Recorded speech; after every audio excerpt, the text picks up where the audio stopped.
La Voz del Archivo, un podcast del Archivo General de la Nación. En este espacio conocerás más sobre la labor de nuestra entidad, sus servicios y la importancia de los archivos en la preservación de la memoria del país. Bienvenidos. Este es un programa emitido en Radio UNAL, en el formato de la Memoria de la Nación y que hace parte del repositorio del podcast La Voz del Archivo.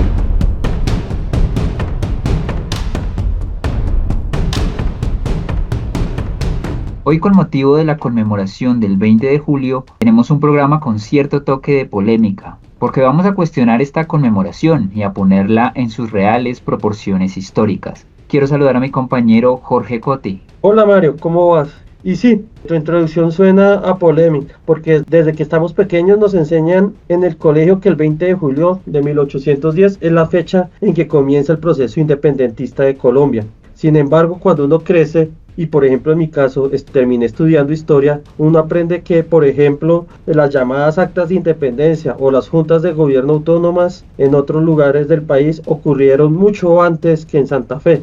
Es el caso de Cartagena y Cali. Fechas que se han invisibilizado en cierta medida o borradas de las conmemoraciones nacionales. En esas exclusiones también se encuentra el papel que jugaron los afrodescendientes, mulatos, mestizos e indígenas en la independencia. Siempre pensamos que los líderes de ese proceso fueron los criollos de la élite, pero la historia tampoco fue así. Un ejemplo ocurrió en Cartagena, con líderes mulatos como Pedro Romero, del cual no conocemos su rostro. Por eso creemos necesario poner el 20 de julio en el banquillo, no para decir que sea una fecha irrelevante, ni mucho menos, sino para ponerlo en sus justas dimensiones históricas y para explicar por qué se volvió una fecha nacional que excluyó a otras. Y precisamente para hablar sobre ese tema hemos invitado al doctor en Historia de América Latina de la Universidad de Pablo de Olavide, experto en este tema, quien también es profesor de la Universidad Nacional Sede Cartagena y autor del libro Celebraciones Centenarias, la construcción de una memoria nacional. Mucho gusto, profesor. ¿Cómo me le va? Sí, buenas y un saludo para todos los que nos escuchan. Mi nombre es Raúl Román, profesor de la Universidad Nacional Sede Caribe. Muy bien, gracias. Complacido de estar aquí en este programa. Y bueno, y me gustaría comenzar pues precisamente para dar como un contexto, pues me gustaría preguntar por qué durante la primera independencia se dan esta multiplicidad de juntas de gobierno y declaraciones de independencia. Por lo general es solo la del 20 de julio.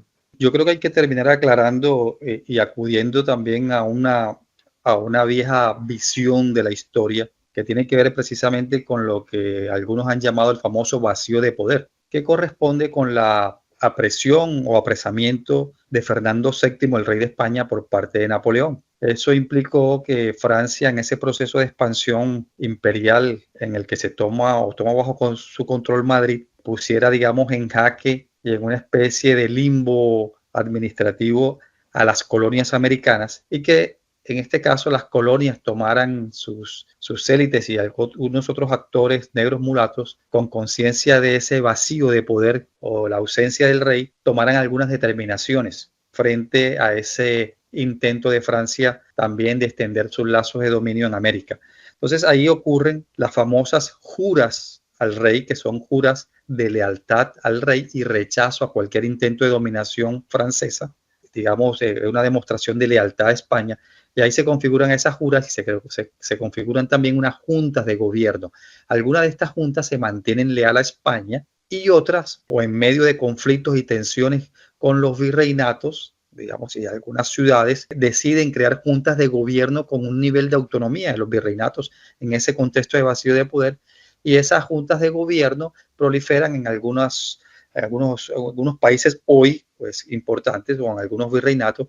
Ocurre en México, ocurre en Venezuela, ocurre en La Plata, en Río de la Plata, ocurre en Ecuador, que es donde primero se da todo este proceso. También ocurre en el caso colombiano en Cartagena. Entonces proliferan algunas juntas de gobierno que intentan construir una visión autónoma. Y en ese sentido se da toda esa proliferación de juntas, algunas pro gobierno España y otras con unos grados de autonomía frente a los virreinatos por conflictos y tensiones en ausencia precisamente del gobierno del rey. Correcto, profesor Román. También me gustaría que nos contara un poco sobre cómo es que el 20 de julio y el 7 de agosto quedan institucionalizados como fiestas nacionales. Bueno, precisamente, y muy interesante la pregunta, precisamente en ese marco de juntas, de manifestaciones, algunos cabildos abiertos en Santa Fe de Bogotá, digamos en el centro administrativo del Virreinato de la Nueva Granada. Ahí ocurre, por ejemplo, un cabildo abierto, ¿no?, en el que se sigue jurando lealtad al rey, por ejemplo. Y ese cabildo abierto ocurre precisamente en el marco de unas tensiones y de los grupos que intentaban jurar su lealtad al rey. Y, digamos, esa jura de lealtad al rey, en ese marco del cabildo abierto que sigue reconociendo la autoridad del rey, ocurre exactamente el 20 de julio de 1810. Y esa fecha, por ser la fecha, digamos, que ocurre en el corazón administrativo del virreinato y donde se van a desarrollar posteriormente unos procesos historiográficos y de construcción de la historia nacional importantes, le van a dar en esas narrativas históricas una relevancia importante. Y esa relevancia va a terminar, digamos, consolidando una primacía del 20 de julio en los hechos que dan como resultado la independencia. Pero lo que sabemos es que, por supuesto, así como el 20 de julio hace, digamos, esa connotación importante y ese cabildo abierto del lealtad al rey, en Cartagena, por ejemplo, el 22 de mayo se configura algo totalmente diferente, y es que en frente a los desacuerdos con el virreinato de Santa Fe de Bogotá, se crea una junta de gobierno, en principio, que en principio ponen 2 adjuntos al gobernador, y luego se crea una junta de gobierno, ¿verdad?, que va a tomar decisiones al margen, digamos, de las líneas de gobierno del virreinato de la Nueva Granada en Bogotá, y esto por un conflicto de intereses económicos que había y que en ese entonces desde el virreinato se intentaban imponer unas especies de reglamentaciones a las exportaciones de harinas y al comercio con otras, digamos, colonias no propiamente españolas, y eso pues debilitaba la dinámica económica de Cartagena y ponía en una crisis el abastecimiento de harina, digamos, la creación de pan, que era un alimento fundamental en Cartagena, y eso crea unas tensiones muy fuertes que obliga a la Junta de Gobierno de Cartagena a tomar otras decisiones. Sin embargo, repito, la connotación importante la va a tener el 20 de julio en los relatos del siglo XX que se construyen desde Bogotá, y esa primacía va a ser retomada, digamos, en los relatos más importantes que van a ocurrir a finales del siglo XIX y principios del siglo XX, en un marco completamente diferente ya de construcción de la República, de construcción de la nación, en que se hacen importantes unos relatos de unidad en un país que ha vivido y vive, digamos, durante esos años en procesos de confrontación y de guerras civiles de manera constante. Hay que entender esa primacía del 20 de julio es en ese contexto de construcción de algo que se llamaba por aquellos años la unidad de la nación o la unidad nacional. Lo mismo va a pasar con el 7 de agosto, que son las fechas, digamos, andinas junto con el 20 de julio claves, que van a estar siendo retomadas por las élites intelectuales y académicas de los Andes, ¿verdad?, para fortalecer o intentar elaborar un relato más o menos unificado que permitiera a la mayoría de la población identificarse con él. Y esos van a ser, digamos, los relatos de la independencia de Colombia o de la Nueva Granada en ese momento. Como bien nos estabas explicando, este asunto de que pues el 20 de julio surgió en el centro administrativo del virreinato de ese momento, y pues nos explicas como todo este proceso de por qué terminan siendo fechas nacionales, pero a mí me gustaría como profundizar, es por qué quedaron al margen otras fechas tan importantes como la que tú también mencionas, que es la del 22 de mayo de 1810. Y te lo pregunto es porque pues Cartagena no era cualquier ciudad. Cartagena, se podría decir perfectamente, era la segunda ciudad más importante del virreinato. Pues era una plaza importantísima, estaba fortificada precisamente porque había que cuidarle, y era donde estaba una élite inclusive más rica que la misma santafereña. Entonces, en términos generales, ¿por qué se excluyeron todas esas otras fechas, o cómo fue ese proceso para precisamente, por ejemplo, dejar fechas tan importantes como las de Cartagena? Hay que aclarar una cosa que me parece importante, ya que haces la pregunta y que retoma la continuidad de la anterior, y es que el 20 de julio como fecha de independencia nacional es una invención. Y es una invención que se construye, como ha dicho Eric Hobsbawm y otros historiadores, en el marco de una tradición conmemorativa que se va a imponer en Colombia en el siglo XX.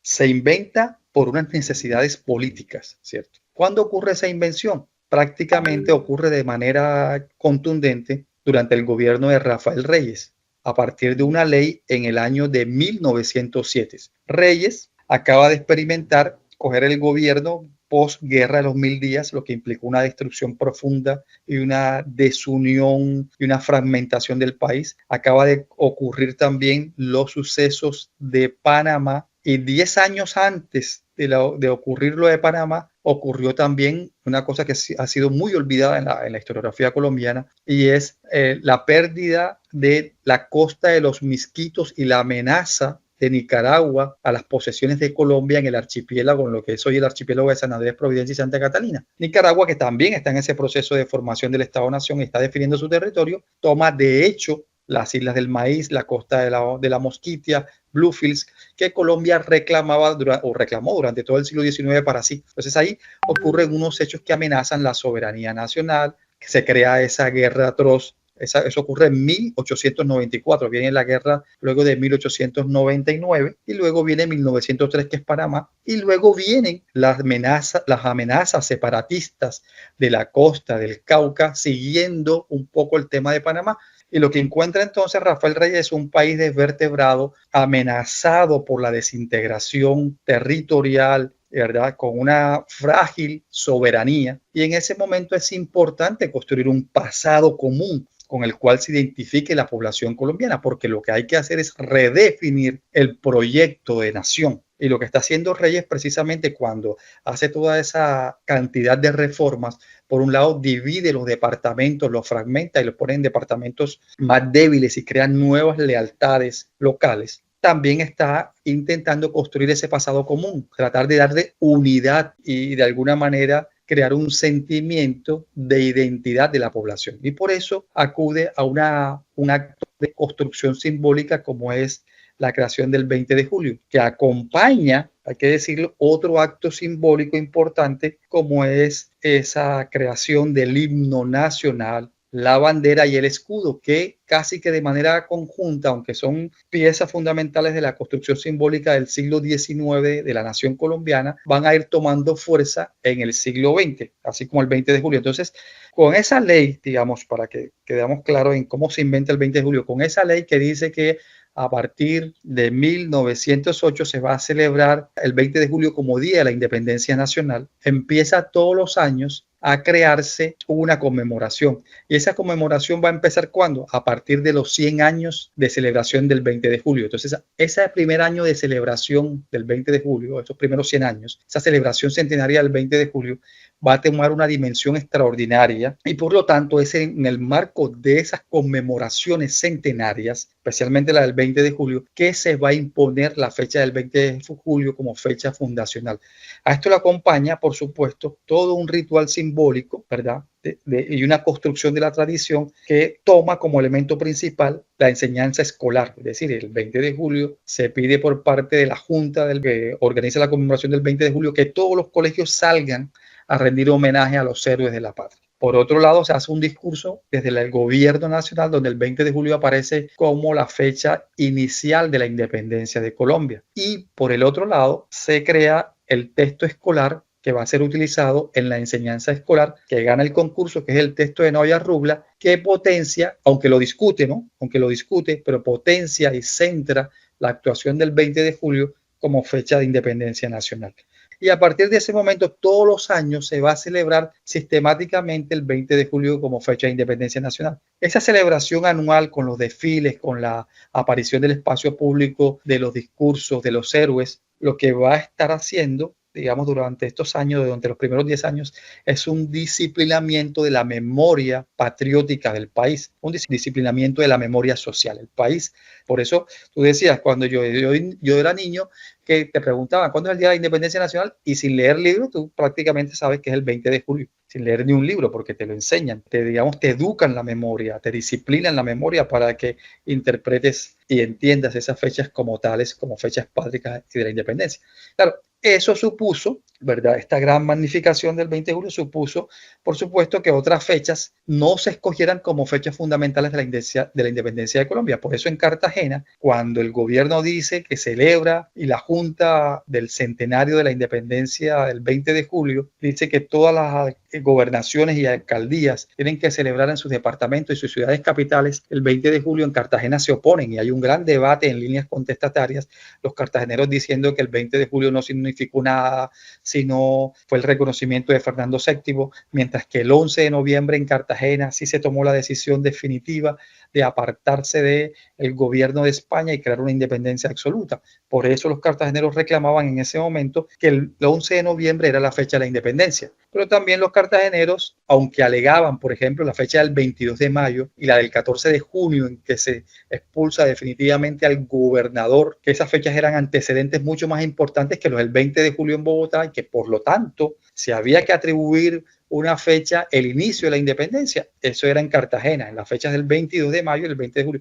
Sin embargo, esas fechas, como no tienen la connotación definitiva, como lo tiene el 11 de noviembre, también las élites cartageneras, los intelectuales y académicos privilegian y cogen y enfrentan incluso al 20 de julio la fecha del 11 de noviembre. Y la fecha del 11 de noviembre va a ser reconocida por el presidente y va a haber una ley que va a decir que se celebre a partir de 1911 el primer grito de independencia nacional. Y así se sanciona la ley que establece que el 11 de noviembre es el primer grito de independencia nacional. Sin embargo, el presidente no vino a Cartagena o no llegó a Cartagena, no hizo su discurso, mientras que el presupuesto de la celebración del 20 de julio fueron 120 pesos. Acá en Cartagena fueron solo 130 pesos. La magnitud nacional e internacional fue mucho menor y no se hizo y construyó el ritual de la misma manera como se construyó en Santa Fe de Bogotá, aunque sí hubo actos conmemorativos en Cartagena, no tuvieron la dimensión que tuvo Santa Fe de Bogotá y el 20 de julio de Santa Fe de Bogotá. Y creo que eso pudo incidir en un primer momento en que se expandiera, digamos, la fecha y se reconociera nacionalmente la fecha como independencia nacional. Y lo otro, digamos, que va a ser muy importante, es que había calado un discurso, había calado el discurso de la unidad nacional. Y muchos de los cartageneros, de los gobiernos conservadores cartageneros,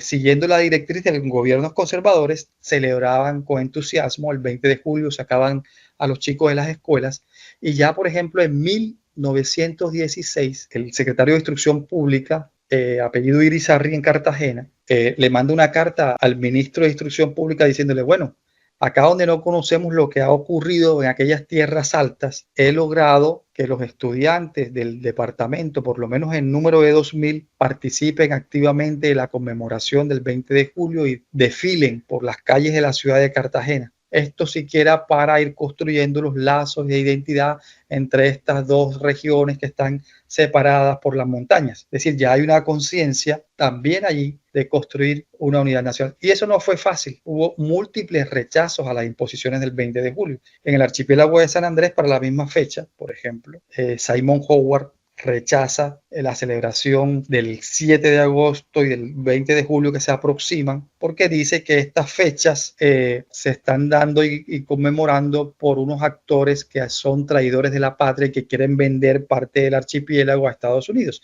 Y hay toda una serie de controversias, ¿verdad?, de tipo regional frente al gobierno central que impiden que durante los primeros 15 años por lo menos el 20 de julio tome una dimensión importante como fecha de independencia nacional. Se va construyendo y se va imponiendo en la medida que van pasando los años y las generaciones educadas que han sido disciplinadas en el campo de la memoria patriótica y de la independencia van acogiendo la fecha con el vigor y la dimensión con lo que se impone desde 1907. Esa creo que sería, digamos, el núcleo clave para entender esta invención del 20 de julio como fecha de independencia nacional y cómo logra imponerse hasta nuestros días. Correcto, profesor Raúl. También me gustaría que nos contara qué significó para la memoria del país esas exclusiones. Bueno, yo creo que si bien el país necesitaba construir una identidad nacional, un elemento de integración a un país que estaba destrozado, que había padecido las consecuencias de la separación de Panamá, y de alguna manera era oportuno en esos años, ¿verdad? Creo que hubo una falla en no lograr una integración e incorporar la actuación de individuos y regiones en ese proceso de independencia. Por eso prolifera también un gran número de celebraciones centenarias de entre 1910 y 1924. Son celebraciones centenarias todo el tiempo porque hay unas memorias y contramemorias que reclaman un lugar, ¿verdad?, en esas conmemoraciones. Luego lo que ocurre en Cartagena, que tiene fechas importantes también de la memoria, y otras ciudades que van a tener un protagonismo central, van a reclamar eso. Eso es lo que produce en el marco de esta construcción de nación homogénea, porque es una nación que se intenta homogeneizar racial, simbólicamente, es que luego esos discursos sean insuficientes de alguna manera para albergar un sentimiento nacional pleno en un país que es un país, digamos, fragmentado desde el punto de vista geográfico y fragmentado desde el punto de vista de la cantidad de regiones que lo componen. Entonces creo que si bien se hizo ese esfuerzo en 1910 para las celebraciones de los segundos centenarios o de los bicentenarios, creo que la coyuntura y la lectura que se debió hacer del país, que estaba en otra lógica y en otra situación después de la Constitución del 91, que había reconocido la diversidad, la pluralidad, era precisamente actuar en consecuencia con la nueva coyuntura política y era hacer un reconocimiento verdadero, una incorporación de esas fechas. Por eso esto generó o mantuvo, ¿no?, debates y disputas como una consecuencia importante en ese campo de construcción simbólica de la nación, que ha fragmentado y en algunos casos ha creado una especie de memoria rota sobre la independencia de Colombia. Todavía no encaja porque no se hizo, digamos, y no se supo leer para el bicentenario lo que correspondía con el momento político, así como se hizo en su momento con el primer centenario. Creo que tocaba hacer una lectura muy crítica. Sin embargo, los gobiernos creo que no tuvieron el suficiente acierto para hacer eso. Y hoy se sigue de alguna manera instrumentalizando el 20 de julio como un elemento de unidad, pero que sabemos que sigue siendo cuestionado y de muchas maneras fragmentado en el campo o en ese ámbito de la memoria de la independencia y la memoria patriótica de Colombia. Y profesor, ya la última pregunta, estamos hablando de resignificar el 20 de julio, de resignificar la independencia por las independencias, pero como hablábamos ahí al principio, estábamos llevando el 20 de julio al banquillo. Ya como historiador y más allá pues, de toda esta historia que vos nos cuentas sobre cómo fue esa creación para crear un sentimiento de unidad nacional, pero en términos ya historiográficos que van más allá pues de esa construcción que tú hablas, ¿cuál es la real importancia del 20 de julio como hecho histórico en ese momento? O sea, como para que a la gente también le quede claro, porque pueden terminar diciendo, no, pues entonces no significó nada, o en términos historiográficos, ¿cuál es la importancia de ese hecho? Hay que entender la historia también por sus coyunturas, ¿no?, particulares. El 20 de julio fue un acontecimiento más, como fue el 4 de junio en Socorro, ¿verdad? Fue un acontecimiento más de esta gama de acontecimientos que generaban un rechazo y hacían nuevas apuestas por construir una independencia o un gobierno más autónomo de España. Yo creo que el 20 de julio fue de muchas maneras esa manifestación en esa coyuntura histórica particular donde participaron mestizos indígenas en Bogotá y era un cabildo abierto para ser escuchados. Es un movimiento que reclama la escucha de voces en unas sociedades plurales donde se impusieron unas voces, digamos, de grupos particulares y unas voces que atendieron a los intereses de esos grupos particulares. El 20 de julio es, de muchas maneras, un reclamo popular también, queda insertado allí y que por lo tanto reclama intereses plurales en una condición de gobierno que privilegiaba una sociedad de castas donde las élites criollas tenían los privilegios y los demás no tenían privilegios. Creo que contra eso también se levanta ese 20 de julio. Por lo tanto, es un hecho importante en esas dinámicas